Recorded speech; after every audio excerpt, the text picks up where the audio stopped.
Okay.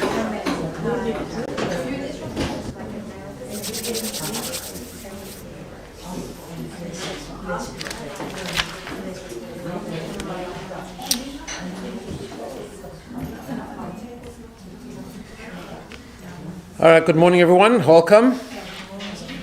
Welcome to term 3. A new start. It's going to be an exciting term. Big welcome to Judy, who's been away for a good few months. Yeah, where have you been? Everyone wants to know where you've been. You look fabulous. You must have been somewhere. Okay, before we start today, I did send out a broadcast. I'm not sure if it was 100% clear, so I'll just clarify it. So we're going to do a one-off today. And then the way the calendar's worked out, we're not going to have a session the next 2 weeks. Next week, because it's Tisha B'Av, it's the 9th of Av, and the week after, it so happens I'm going to be away. It's a very exciting thing. We're doing for the first time in a long time, we're doing a rabbi's retreat. Like about 20 of us are going off to somewhere to a hotel to have like a 2-day conference, which I hope is going to be very exciting. I was involved in putting it together, so I hope it works out. So there won't be. So then we'll start again on the 10th of August. So we're doing today and then taking a 2-week break and then the 10th of August. And 10th of August I'm starting a new series called Soul Work, Reclaim Your Inner Self, which the byline is removing pain, guilt and toxicity by going deeper within. And we're going to bring in an element of breathing work and some meditation, and it'll be very exciting, which will take us all the way till the end of the term, till Rosh Hashanah basically. Yeah, it is actually not so far off. Yeah. My wife and I were laughing the other day. As soon as we hit Tisha B'Av, we know Rosh Hashanah is around the corner. It always works. Yeah, okay. All right. But it shouldn't be a scary time. It's a good time. It's an amazing time, which we'll see in next series. We'll talk about it. Okay. So today's topic is, as I said, it's a once-off. It's called feeling gratitude or feeling grateful even when I don't want to. Now, let me just give you a bit of a background here. So we've in the past, we've spoken a lot about gratitude. But it's first of all worthwhile to revisit the concept of gratitude every so often. But what I want to do today is share some different insights that we've done before, and especially share a deeper perspective on gratitude, which is specifically born out of a very distinctly Jewish point of view, Jewish perspective. Now, gratitude is such a powerful topic because it's very interesting when you read particularly modern literature. I'm talking about psychological literature, self-help literature, and so on. Every issue you read about, which means every challenge people have, every trauma, toxic experience, or negative personality issues that we all have, and then they talk about the different modes of healing, you'll always find gratitude somewhere very prominently on that list. Right? Somehow gratitude seems to be the key. I'll talk about mindful living, talk about gratitude, and then every experience will have its specific healing. But gratitude seems to be very high there on the list, which is very interesting. So what I want to do is I want to begin with a kind of a good summary and some interesting ideas that comes from an article that was written by Rabbi Sachs of blessed memory. And he wrote an amazing article called The Power of Gratitude. And we'll do some insights from there, and I'm going to take it in a deeper route. So he starts with a very interesting research study in the early 1990s. One of the great medical research exercises of modern times took place, he writes. And it was known as the nun study of nuns. So they took like this. They took 700 American nuns, more or less, all members of the School Sisters of Notre Dame or whatever in the United States.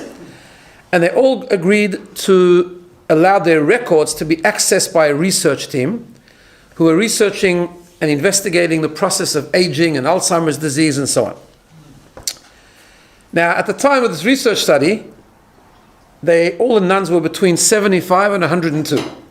Okay, they were 75 when they did the study.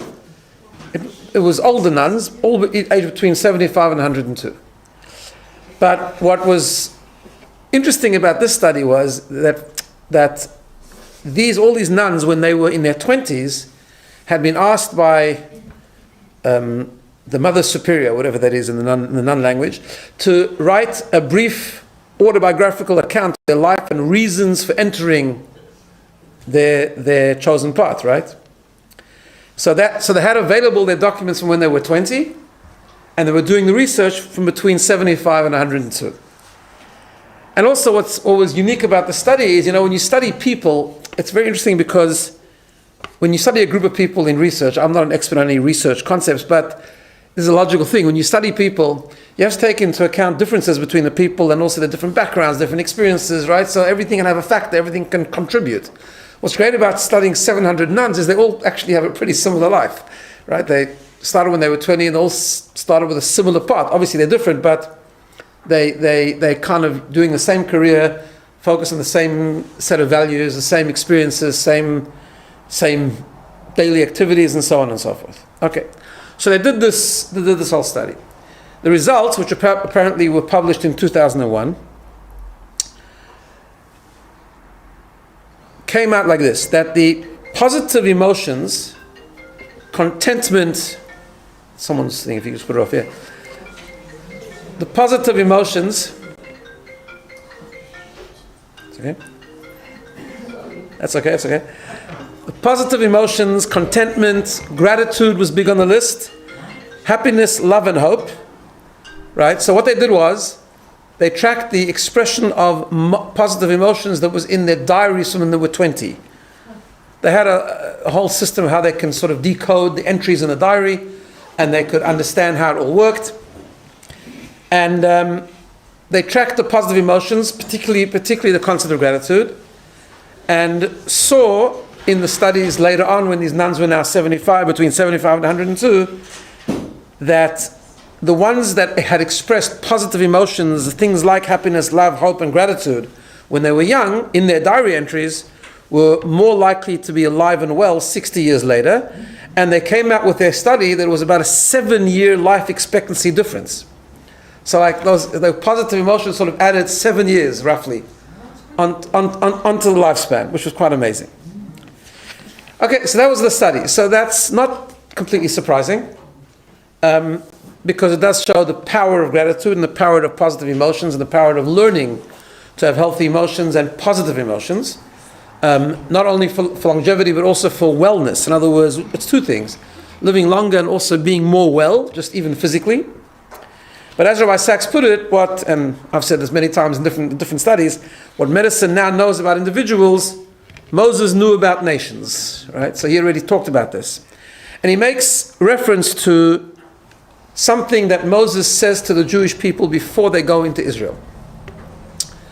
Now, you have to understand the context here, right? Moses was dealing with a nation that actually didn't do so well on gratitude during their 40 years in the desert, right? That's the truth. If you look at the Chumash, gratitude, as he says, gratitude had not been their strong point in the desert, right? They were fed manna. They weren't lacking anything. The clouds of glory miraculously took care of them. And yet, instead of being grateful, they complained multiple times. They complained about not having water. They complained about the manna. It's not tasty enough, or it was tasty enough. They could taste, but they couldn't see the food. They wanted quails. They complained an awful lot, right? And as he says, they lacked thankfulness during the difficult times. There was in difficult times, and yet they were provided for, but they lacked that gratitude. What Moses was really worried about is that if they lacked gratitude then when they came into the land of Israel and settled down to a normal routine of life, they would really lack gratitude. And there's quite a strong passage, an amazing passage that he quotes, and he says like this. He says, when you've eaten your fill, Moses says to them, it's in the Pasuk in the very one of the upcoming Parashiyot actually.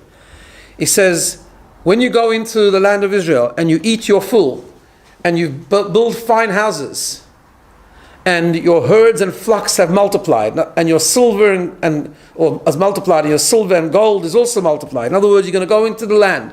You're going to build careers. It was an agricultural society. You're going to have lots of animals, lots of flock. You're going to have lots of houses. You're going to build houses, proper houses, not like the tents you're living in the desert, right? And you're going to be really well settled and successful. I am worried, says Moses, that you are going to forget the Lord your God who brought you out of the land of Egypt, out of the house of slavery.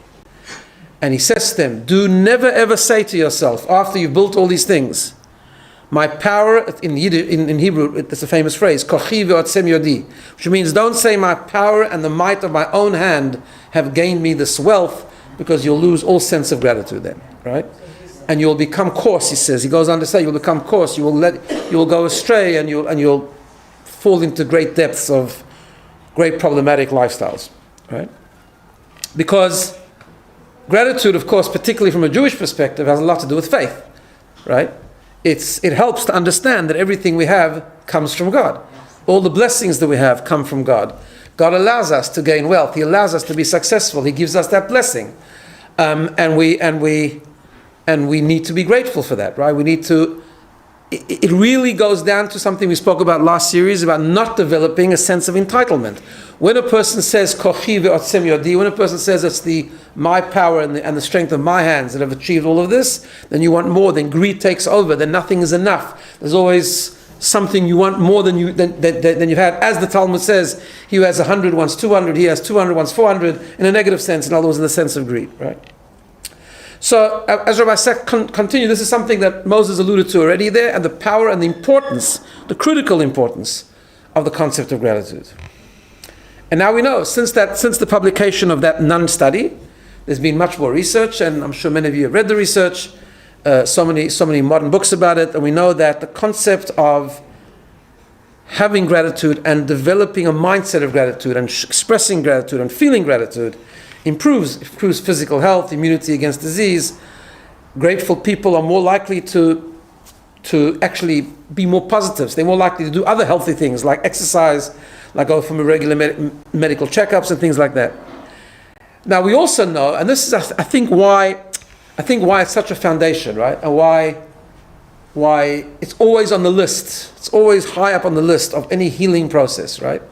Because there can be many toxic expressions of emotion that people go through. For example, people can be resentful. People can want to take revenge. People can be depressed. All these kind of things. What we find in the research is that gratitude minimizes all of these things, which is understandable, because when one has gratitude, you're less entitled, your expectations are lower. You're grateful for whatever you are given. You're grateful for the simple gifts of life. We're grateful to be alive. We're grateful to get up in the morning. We're grateful to have clothes to wear, food to eat, and so on and so forth. So obviously, especially if it's tied in with the concept of emunah, we understand that God gives us what is meant for us. God takes us down a path which is good for us. God takes us a path where we can grow from, even though sometimes it's a painful path, and so on and so forth. Then we're less worried about what people do to us. We're less worried about jealousy, what other people have. We're less worried about things that people say to us and things like that, because we are grateful for the things that we do have. We recognize the blessings. We pinpoint the blessings. We highlight the blessings that we have. That's all part of gratitude. Learning to be positive, which means to look at the good, to identify all the blessings that we have, and we focus on those rather than focusing on the negative things that might come our way. Not that those things aren't negative, but they just don't deserve our focus, because we build up that gratitude for things that we do have. So it's interesting to see and to track how being grateful is the foundation of so many other things. There's research that gratitude enhances self-respect, again, making it less likely you'll envy others, and so on and so forth. And he says the research also continues to tell us that saying thank you, just a simple thing like saying thank you, enhances friendships, elicits better performance from employees, and so on and so forth. Even in trauma, we had a whole series on trauma. There's a study on Vietnam war veterans found that those with higher levels of gratitude suffered lower incidence of post-traumatic stress disorder, which is also fascinating. Now, we've mentioned this many, many times, but he mentioned it in his article as well, and that is the concept of gratitude in the prayer book, right in the very, very beginning of the prayer book, in two ways. The one is, first of all, Modeh Ani, That's the famous Jewish prayer. When we get up in the morning, we just stop, and the first thing we do is we start our day with gratitude by being grateful to God for being here, for having another day, for God giving us a fresh day with a refreshed soul, and so on. And secondly, we have something maybe less known called Birchat HaShachar, the morning blessings. If you look at the beginning of the Siddur, there's the morning blessings we say each morning, and it's just about such an amazing training. I mean, if we say it properly, of course, with, you can have it in the Siddur, but you have to have it in your heart, not only the prayer book, right? This is the problem often. I mean, the concept of blessings in general, brachot, is such a powerful lesson in, first of all, being mindful, and second of all, being grateful. The brachot we make on food, all those kind of things. But again, it's got to be in your heart, not only on paper. So, you got to say the words, but actually mean it. And the Birchat HaShachar, the morning blessings, are amazing because the morning blessings highlight simple things. Like there's a bracha that says we bless God for malbish arumim. He clothes the naked, meaning he gives us clothes to wear. All of us expect the wardrobe still to be full in the morning. If it was full last night, why should it be full in the morning? But it's not like that. We have to be grateful for everything that comes away. Every day is a new day. Every day is a new blessing. So you wanted to ask something? How does a blind person, and I have two friends who are very visually impaired, how do they say who heals the blind? Okay, yeah, that's a good question. I mean, no, there's a blessing there on Pokeh Chivrim. God opens up the eyes of the blind and so on. So maybe I'm going to now, because there's a whole explanation on that blessing where it could mean other things as well about. So the simple answer to that is that, we don't know why God tests certain people and why does that. But it says that someone who is in that position still makes the blessing because they at least have the benefit of other people's sight that can show them where to go and things like that. So I guess that's one explanation. But there are other explanations as well. But the question is good. But I guess it enhances that when you do have the blessing to recognize of what kind of gift it is, right? There's blessings for all sorts of things, right? It's all Bishramim. It's also about waking us up in the morning or giving us strength. There's a blessing, not from the morning blessings, although it is part of the morning blessings as well, that people say every time they go to the bathroom, right? We have the most, that's a funny thing to talk about, but it's true. We have the most complex plumbing system, like amazingly complex, which we don't think about. We only, God forbid, think about it when it goes wrong. Then we notice how complex it is, right? So this is an amazing blessing that people make when they come out. So Asher Yatzar, it's a paragraph. It helps when you learn it by heart, so that you don't have to go look for a siddur each time. But all those kind of things. There's blessings before we eat. Again, same idea. Recognizing that we didn't create this. This is a gift. It's a gift from God. So there's an amazing amount of gratitude built in to the Jewish prayer and Jewish ritual and so forth.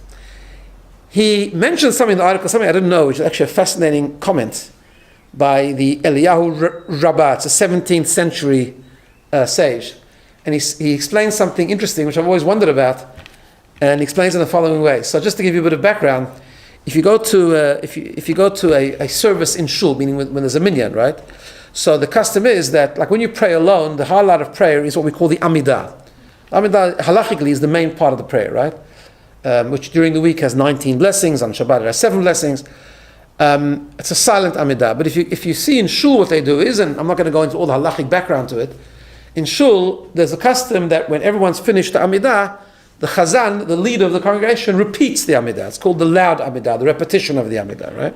What happens during the Amidah largely? So basically nothing. You sit and listen, right? Just the Chazan says each blessing, and after each blessing you say Amen. Okay? With the exception of one place. There's one blessing where the Chazan starts, and the congregation doesn't just say Amen on the previous blessing, but says a similar blessing to what the Chazan is saying with a different version. It's called the blessing of Modim. So when the Chazan gets to that place, Modim Anachnu Lach, where we thank God, then suddenly he says the blessing that's in Amidah, we say a very similar blessing at the same time that he's saying that blessing. It's the only time during the Amidah that we're not silent, and we get it, and we say it ourselves.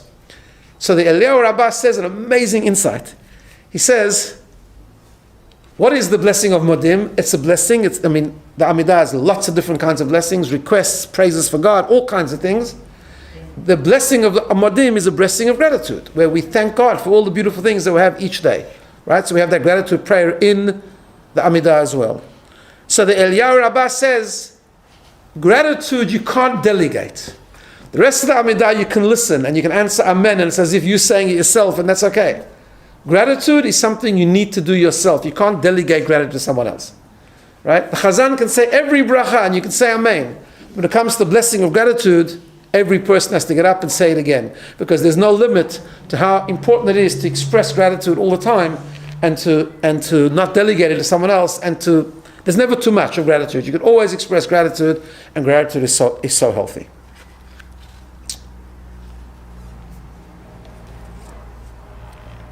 And he ends off the article by saying what we shared in the beginning is that part of gratitude recognizes is that we are not the sole authors of what is good in our lives. In other words, it's a bit connected, he says, to removing the ego, to being content with what we have. All of these things, not being jealous and so on and so forth, all comes and is rooted in the concept of gratitude. And he makes the point that although gratitude, everyone can be gratitude, but of course, belief in God is really the foundation of what gratitude really is. Okay. Now, what I want to share with you is like this, that from a Jewish perspective, gratitude is so critical and so deep that it actually is required, and I'm not sure if required is the right word, but it's encouraged, at least, in very extreme ways. And I'll just share with you one small thing and one bigger thing. One way is something we've talked about before. In other words, what Judaism encourages us to do is not just to express gratitude. I mean, there's now things about gratitude journals and all the different ways of expressing gratitude. But what Jewish writings emphasize is that it's not just enough to express gratitude. We have to become, in essence, grateful people. In other words, not just about expressing it to someone else once in a while. It's about our inner being one of gratefulness, of gratitude, right? And with the understanding that gratitude is not just for the benefit of the person that has done me a favor, but it's for our benefit, as we said, because it makes us more content and it makes us more satisfied and it makes us more healthy. The concept of becoming a grateful person and being sensitive to the concept of gratitude is that famous idea which we've mentioned before, that in Egypt, when Moses was sent to be the leader of the Jewish people and take them out of Egypt, so we know there were the 10 plagues, right? And the 10 plagues, the way it was, the 10 plagues were miracles, God performed miracles, but the way they were performed is that God asked Moses to do something physical, and then that would trigger the miracle of the plague, right? So for example, when it came to the first plague, the plague of blood, where the water turned to blood. So this was part of the process of dismantling the infrastructure and Kabbalistic, not only the physical infrastructure, but the spiritual infrastructure of Egypt. So the first plague was the water turning to blood. And that had to happen by a special stick that was used by Moses and he needed to smite the river Nile. And each plague had that like physical, except for the last one was God himself only, but the first 9 each had something physical that would trigger the plague. Most of them were administered by Moses. However, there were 2 of them that God says to Moses, you can't do it. Aharon HaKohen, your brother Aaron has to do it. You can't do it. Why? What were the 2 plagues? The first one was the first plague. Moses was not allowed to smite the river Nile. And the second one was the third plague, the plague of lice. What happened was that the ground had to be smitten, you had to take the stick and smite the ground, and then the dust of the ground on the surface all turned to lice. So it became like millions of lice, right? So God says, you can't do it. Why can't you do it? So when it came to the river Nile, when Moses was a baby, there was this terrible, harsh decree by Pharaoh to throw the male-borns into the river, right? Okay. When Moses was born, there was a whole story behind it. Moses was born prematurely. His mother kept him at home because the Egyptians used to keep track of when people got married and so forth. And it was now 9, so for 3 months he was at home. He was born very, very early. But then afterwards she didn't know what to do because she was worried the Egyptians would discover him. So the famous story, Yocheved, Moses' mother, takes Moses and puts him in a basket and puts him in the reeds of the river Nile. And then from that follows a whole story where Moses' sister Miriam looked on from afar and saw what was happening, and then Batya, the daughter of Pharaoh, came and found him and saved him actually, and so on and so forth. So what actually happened? For a short time, the reeds of the river Nile protected Moshe Rabbeinu. So God says, the Nile River protected you, you can't smite it. Gratitude. Now again, we've talked about this with other things. Rivers, the last time I checked, don't have feelings. But it doesn't matter. It's not about the river's feelings. It's not about saying thank you to the river. It's about becoming a grateful person. It's about being sensitive to the concept of gratefulness. In other words, if you become not just someone who's polite and says thank you or expresses gratitude when you need to, but you become in essence intrinsically a grateful person, then you shouldn't be able to smite the river Nile. In other words, because it's something that saved you. How can you smite it? Right? And the same thing with the third plague. The third plague was the plague of lice. God says, I don't want you to smite the ground, to bring a plague. Why? Because there was a whole story. I don't know if you know, when Moses grew up in Pharaoh's palace, and he went out and he saw his brethren in tremendous slavery, and then he saw an Egyptian beating up a Jew, and he killed the Egyptian. Some say he killed it Kabbalistically, using God's special name, whatever the case was, and then to hide the evidence, he buried the Egyptian, right? Now, without going into the story, obviously it was the correct thing to do to save the other person's life because he was being beaten unnecessarily. But bottom line is, the ground helped Moses. The ground helped Moses hide the Egyptian, and therefore, God says, I don't want you to smite with it. I'm surprised Moses never got punished that he murdered someone. So the whole story that follows, actually someone did see Moses and did inform him, and he got caught, and miraculously was able to survive, and that's why he fled to Midian. No, I know the story. I'm saying God didn't get angry with him. No, because it was correct. It was the correct thing to do. The Egyptian was evil, and God felt it was a moral thing for Moses to do. It wasn't incorrect, which is a separate discussion. Why? But I mean, yeah. Okay. So that's the concept of feeling gratefulness. Okay. Now we're going to go into a very big idea, a much deeper level of gratitude, and it's the concept of feeling gratitude even when it's very hard. And even maybe when we think we shouldn't be grateful. Right? So what I want to do this is I want to share with you a Torah insight first. So I'll explain it as best I can so we can follow properly. And then translate it and apply it to sort of a modern context and what that means to us today. And that's sometimes, we always have to do. The Lubavitcher Rebbe would often say that whenever you share a Torah insight, even if something that seems completely irrelevant, something that happened many years ago, something that's a different context, but if it's part of Torah, it must have a lesson. Why? The word Torah in Hebrew has the same root as hora'ah, which is a lesson. The word Torah means a lesson in life. So I'll share with you something that is just a nice explanation and interpretation on something that happened when the Jews left Egypt. But it's such a powerful lesson, and I'm going to suggest perhaps how it can be applied nowadays in our real life experience. But let's focus on the lesson first. So it goes in two stages. This idea firstly comes from a great Hungarian sage called the Khatam Sofer, Rav Moshe Sofer, who lived about 150 years ago, I think. But more maybe. And it's based on the following idea.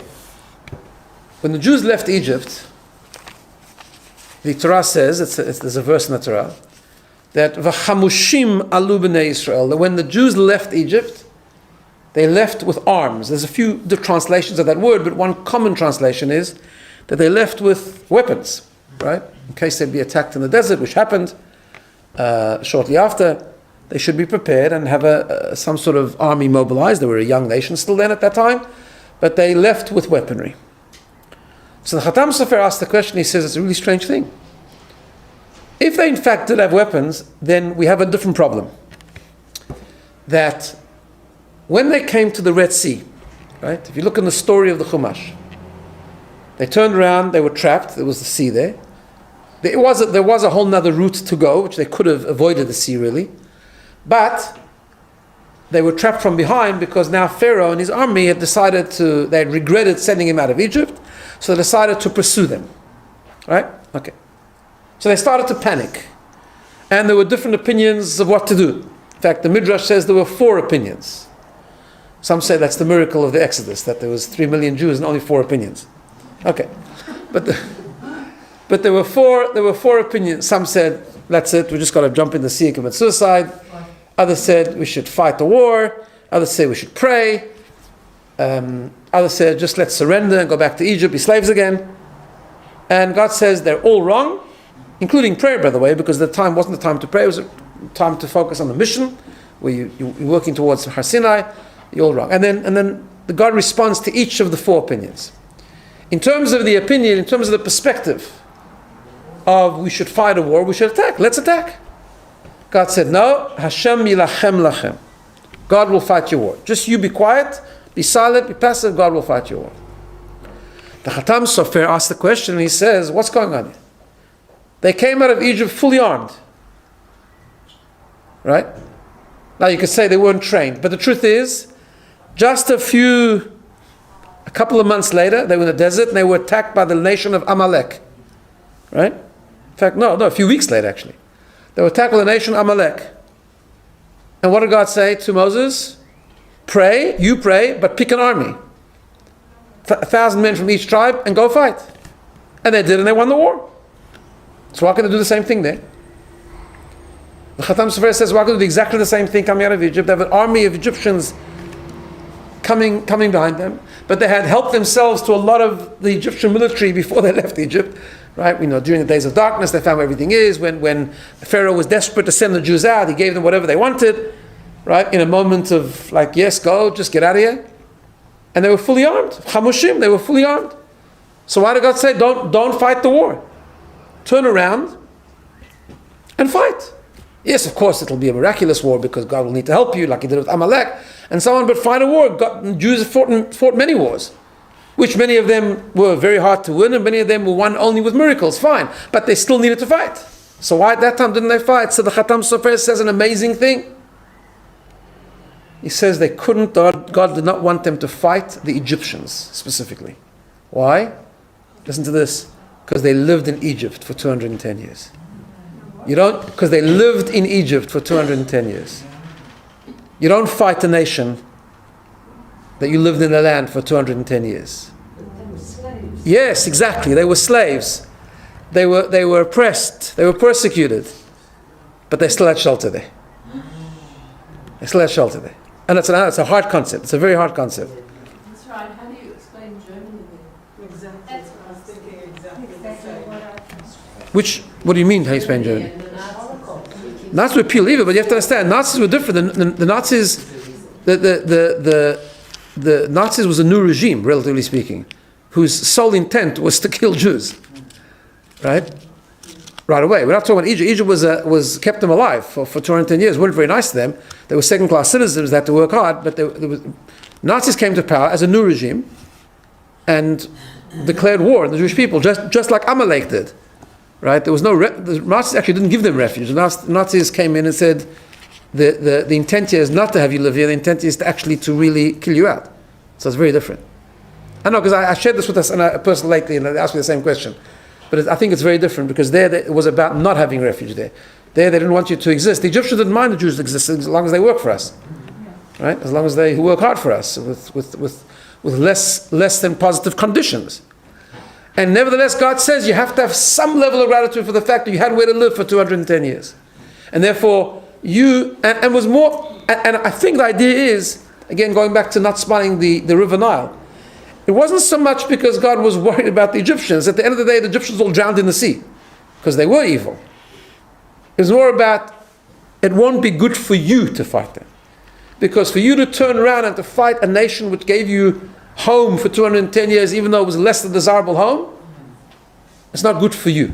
It's not good for you, for your development of gratitude. Right? It's not good for your development of gratitude. Interesting insight. Now, because I'm sharing this with you, I'm going to share with you also, just to add to it, a very beautiful interpretation that was offered by the Khatam Sofer's grandson, the Ktav Sofer. And he said the following: there's a very, I think I've said this to you before, that when you learn Midrash, right? In Midrashic literature, there's sometimes things we call like cryptic Midrashim. The Midrash will say something and we don't know what it means. So there's on Chagim we say Hallel. The Hallel is like a special Praise comes from Tehillim, really. And one of the paragraphs of Hallel, we say, by the Seder also, it talks about the splitting of the Red Sea. And it says there, Hayam Ra'ah Vayanos. The sea, the ocean saw, and it fled, it split. And all the commentaries asked, what do you mean the ocean saw? What did the ocean see? It doesn't say what it saw, right? The ocean saw something and it split. Right? It became dry land. So one of the very cryptic midrashim says the following. When the Jews left Egypt, they took with them the coffin of Joseph, right? Joseph had made a pledge hundreds of years before when he died, that when God eventually takes you out of Egypt, I want to be buried in Israel, which he is. Joseph is buried in Shechem, the tomb of Joseph, one of the most contested sites in today's modern world, right? But anyway, he was buried there. So when they left out of Egypt, in fact it says al Midrash that before they left Egypt, Moshe Rabbeinu went around and he was trying to find it. It was sunken in the Nile, and the whole thing, how he found it and discovered it, and they took it out of Egypt. So they were traveling with the coffin of Joseph. In fact, the entire 40 years where they traveled, they traveled with the Aron, with the coffin of Joseph, until they came to Israel.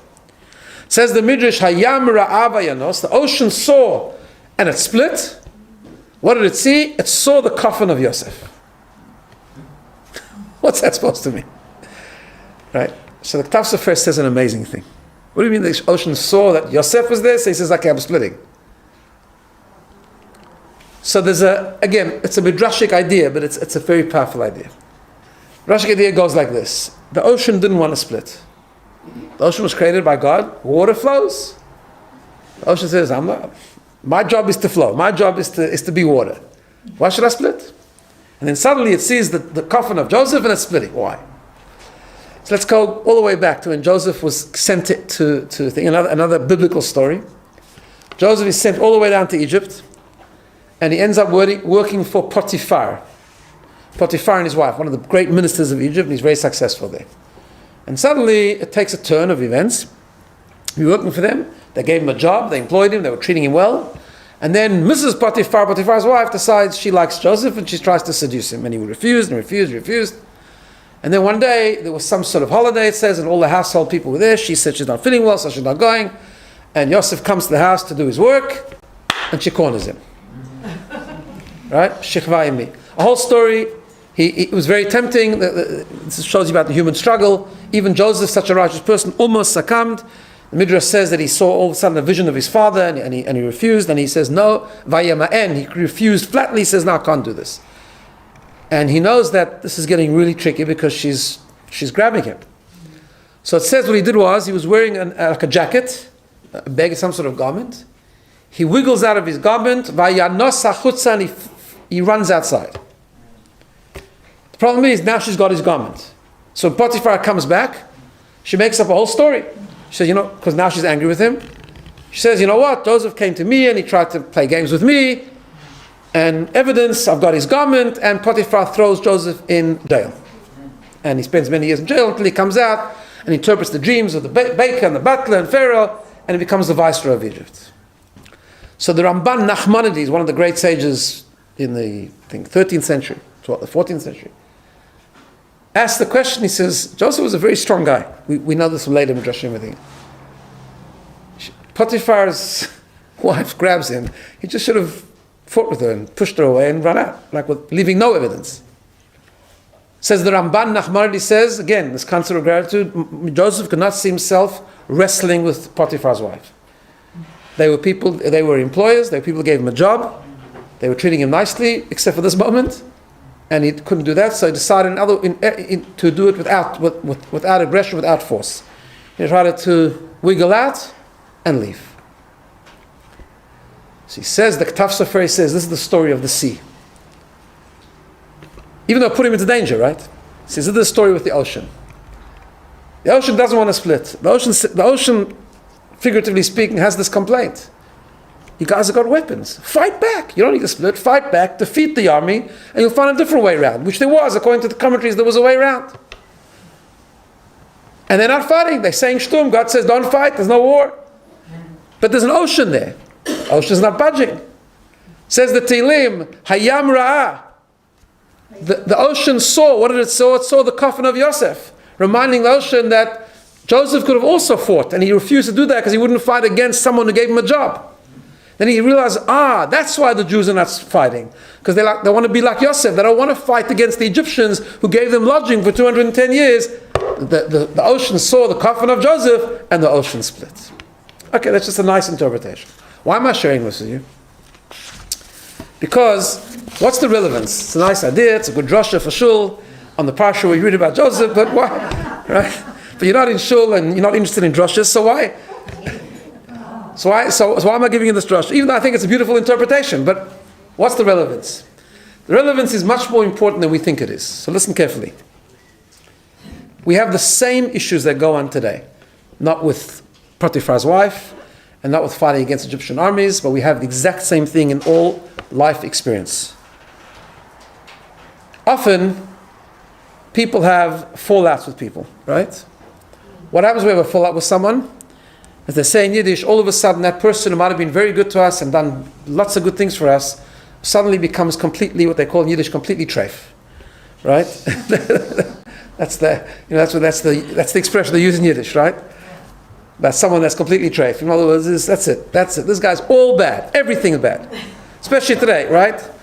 So unfortunately, we live in a world of cancel culture. So if someone does something wrong or says something wrong, boom, he's eliminated, right?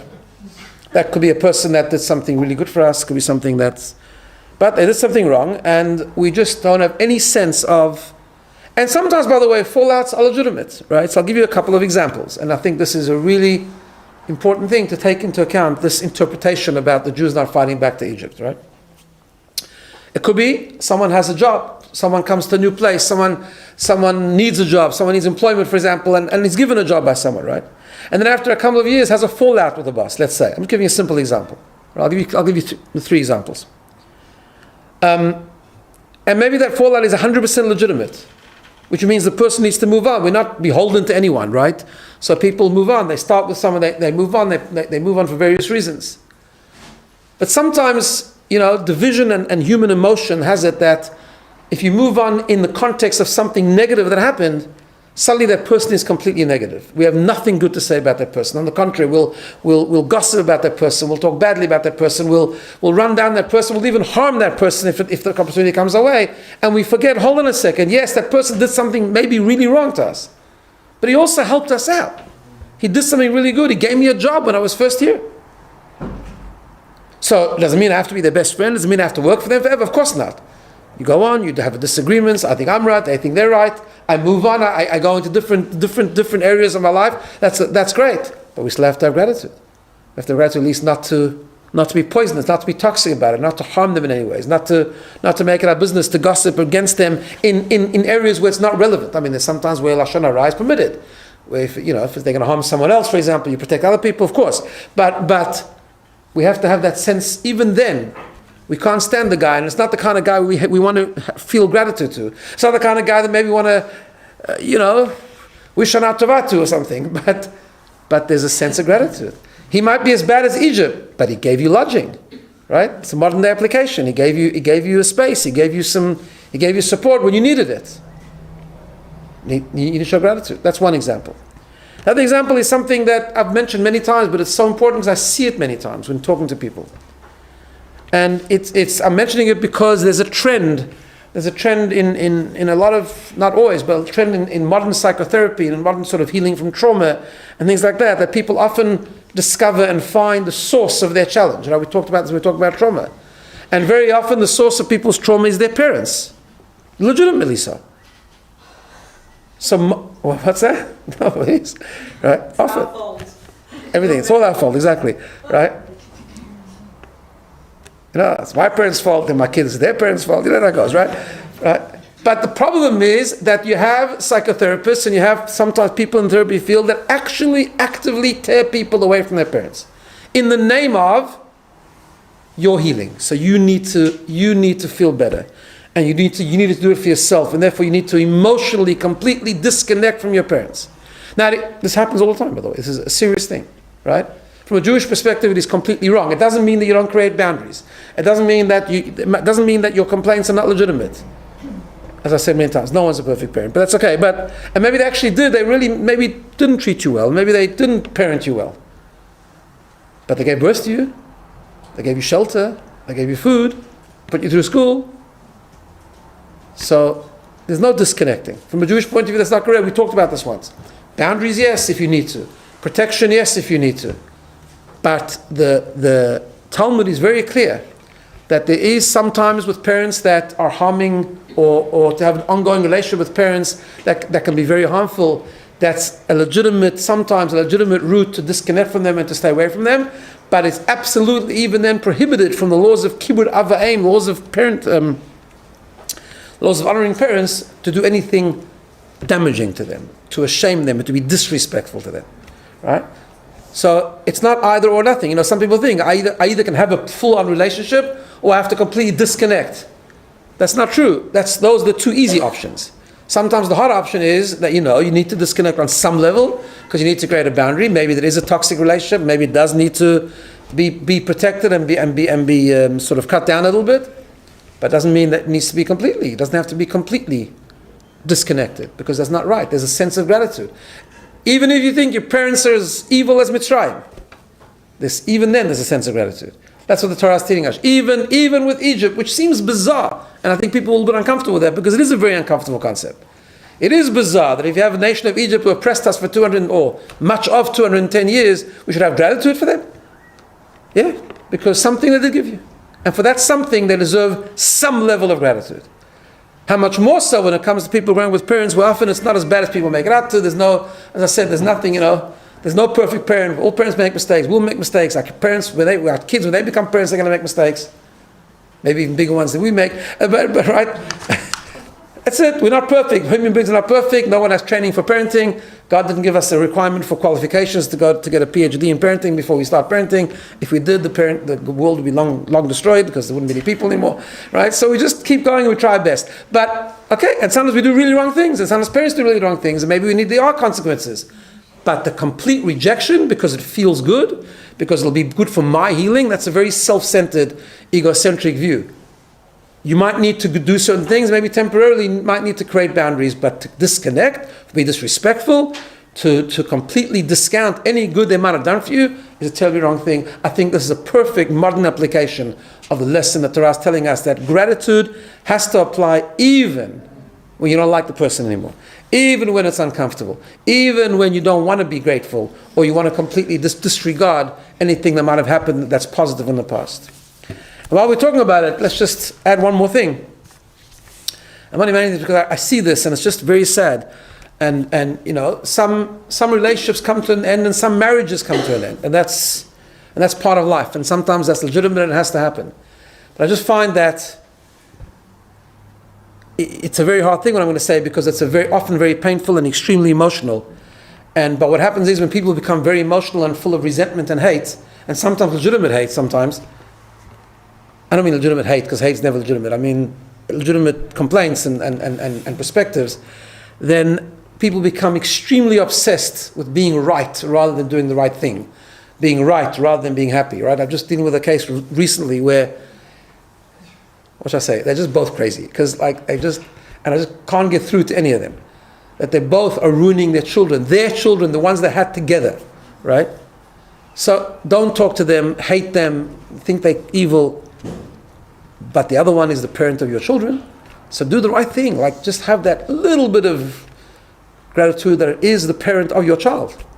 And work it out respectfully, amicably. Many people do it really well. It's beautiful to see when people, it's not beautiful ever to see a relationship come to an end. It's always a painful thing, but sometimes it has to. But then it's beautiful to see when they come to an end and it comes to an end properly. Without extreme hate. With that little bit of recognition that the other person is still, whether you like it or not, still the parent of your child. And therefore, to do it in a way where what's in the best interest of our child, what's in the best interest of the child we both gave birth to, right? It's a hard thing. I don't doubt that for a second, but it's still an application of this idea that you can't go to complete hate where you're just antagonistic to the person to the point where there's just hate is never good for the person anyway, and second of all, to the point where it's damaging others, it's damaging the children that you both have together. So those are three examples. So the concept is, I shared with you, as I say, a drasha of how you have to have gratitude even when it's difficult, but it's not a drasha, it's a real life thing. We have this day also. We all have our Mitzrayims of our world. We all have the people in our life that we like to think of as Mitzrayim, of Egyptians, of people that are persecuted and being really, really bad to us, and sometimes correctly so. But we have to also remember that even for Mitzrayim, there has to be a little of gratitude. Which of course all leads into, we'll finish with this, and a quick story if you have time. All leads into the days in the calendar we're in now. This is the days, the period of the calendar we're in now is a time to really think about this. Because we're now in what we call the 9 days leading up to Tisha B'Av, which commemorates the destruction of the temple, both temples. But the Talmud tells us that the second temple, the one that we still in the exile from, was destroyed, and everything that happened after that came about because of sinat chinam, of baseless hatred. What does baseless hatred mean? There's nothing wrong with people disagreeing. There's nothing wrong with conflict either. There's nothing wrong with people having different paths and different ways of looking at things. But it's when it just turns into pure hate, where we can see nothing good. We can't even see humanity in another person. That's when it becomes so bad. And of course, we know the Talmud tells us about the story of Kamsa bar Kamsa, right? The story that actually ended up being the destruction of Jerusalem. I've told you before many times, but essentially it was about a guy who made a banquet, and he sent his servant to invite Kamsa, who's his very, very good friend. And by mistake, he invited someone called Bar Kamsa, which is a similar name. He got the address mixed up, the email was the beginning, the same letters, and then the end was the wrong email, so they sent it to the wrong place. And Bar Kamsa rocks up, and Bar Kamsa had to be an enemy of the guy, right? He was his enemy, not his friend. And he comes in, the host comes into the banquet and sees Bar Kamsa. He says, "Get out." So the guy says, "Just don't embarrass me. I'm sorry, I didn't realize. I thought you were making up with me. I'll pay for my meal." He says, "Get out." He says, "I'll pay for half the banquet." He says, "Get out." And he says, "I'll pay for the whole thing." And he says, "Out." And he ashamed him. And he was so upset that he went to the Romans and he made up a whole libel about the community. Whole thing, anyway, the whole story, which I won't go into now because I don't have time, but it led to the destruction of Jerusalem, right? Same idea. In other words, it's that attitude that there's nothing good. He probably had a fallout with him. Okay, so you had a fallout with him. You don't have to be his friend. In fact, you don't have to invite him to your banquet. It was a mistake. He's still a human being. He has some good in him. There's something good about him. So in these days, we are taught that we have to really focus on this. About the antidote to baseless hatred is baseless love. Just to be grateful to people, to say thank you to people, to connect with people, to show gratitude, to show connection, and be more connected with other people, which undoes the terrible sin of baseless hatred. And I'm just going to end with a quick story, just the power of thank you, because we started with gratitude. That's a story I heard, which lately, and it took place at an event which I'm very familiar with, but I'll just tell you the story. There was a guy called, it's the power of thank you, the guy called Yosef Kabbalini, I think his name is. In other words, in the early 1970s, he was a soldier in the Israeli army, and they were patrolling the Golan Heights, and his Jeep, unfortunately went over a mine, and he was very, very badly injured, and he had to have his both legs amputated. And he was very, very down, very depressed, and very angry. Like he didn't understand his whole, all the emotions. And also every situation is different, but his situation seemed like he just didn't seem to be getting support by anyone. Like his friends would come over to visit, the story goes, and as sometimes happens, we don't know, we're very awkward, we don't know what to say to people, like we don't know how to relate to people's tragedies, so his friends would come up and they wouldn't look at him in the eye, and they would just anyway, he just felt very alone and very isolated, just very, very, very abandoned kind of thing. And the story goes like this, that in 1976, there was a trip that the injured soldiers, there was a whole group of injured soldiers that made a trip to New York. The injured soldiers in Israel at the time were called Nechei Tzahal, which means the wounded of Tzahal, the wounded of the IDF.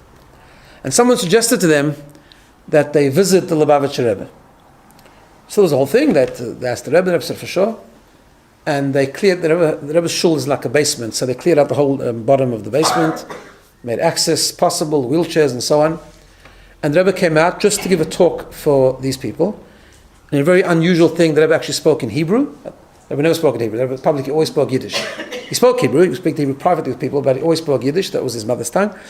But in that case, he spoke, and this Yosef was part of the group.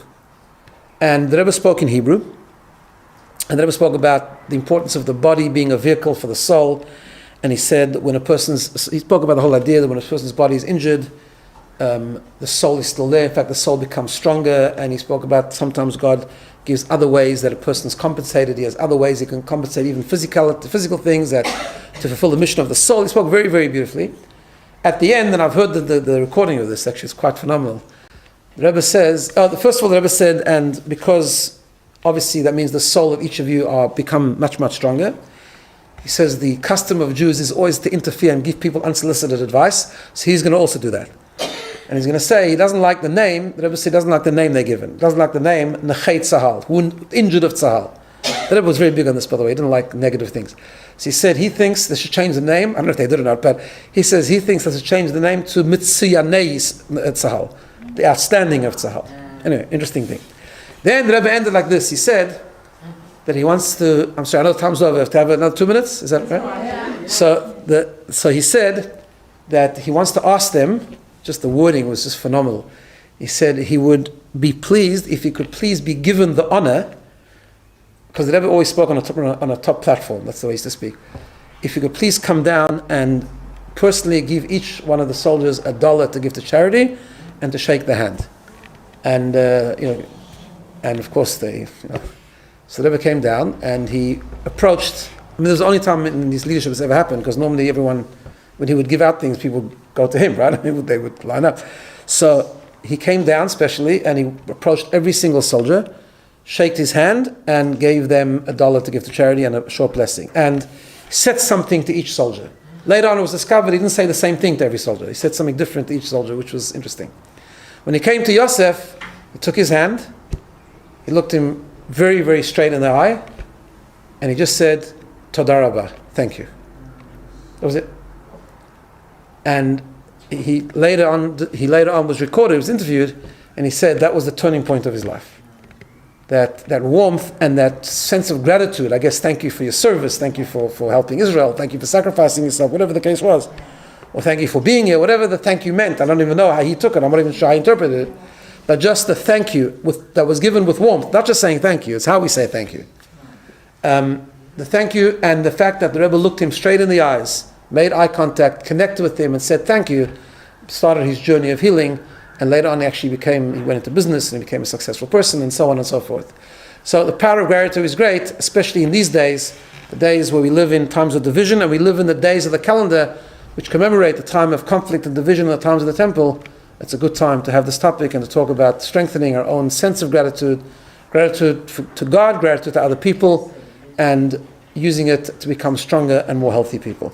Again, just to announce, I want to just remind everyone, next 2 weeks we don't have a session, then we're starting a new session. One other announcement is that on the 24th of August, Thursday, 24th of August, we're having a very special event at Bondi Surf Club called The Journey.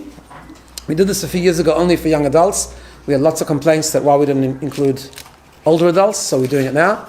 It's going to be a pre-Rosh Hashanah spiritual experience, music, meditation, a lot of l'chaim and refreshments.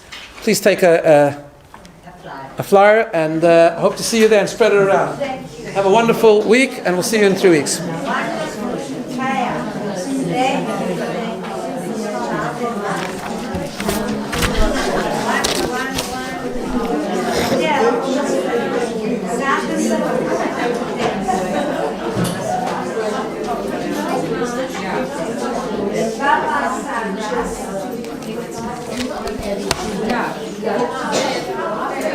Welcome.